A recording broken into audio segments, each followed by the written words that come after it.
جو بھی میرے بھائی یہ چاہتے ہیں کہ ہماری زندگی میں سکون ہو، خیر ہو اور ہماری آخرت بھی بہتر ہو،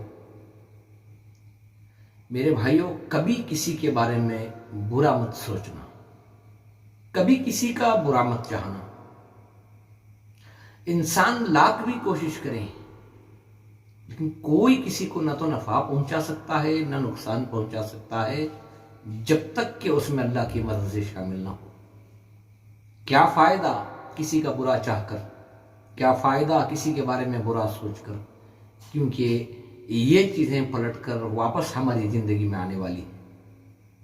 جو بھی لوگ یہ چاہتے ہیں کہ ہماری زندگی بہتر ہو، ہمارے گھر میں خیر ہو، اللہ ہمیں مصیبتوں سے، بلاؤں سے، نقصانات سے بچائے، تو میرے بھائیوں کبھی کسی کا برا مت سوچنا۔ ہر ایک کے بارے میں اچھا سوچو، ہر ایک کے بارے میں اچھا خیال کرو، یہ بھی ہماری زندگی میں پلٹ کر آنے والا ہے۔ جو بھی میرے بھائی یہ چاہتے ہیں ہماری زندگی میں امن و سکون ہو، تو میرے بھائیوں دوسروں کے بارے میں بھلا سوچو، اللہ اپنے فضل و کرم سے ہماری زندگیوں میں خوشحالی رکھے گا۔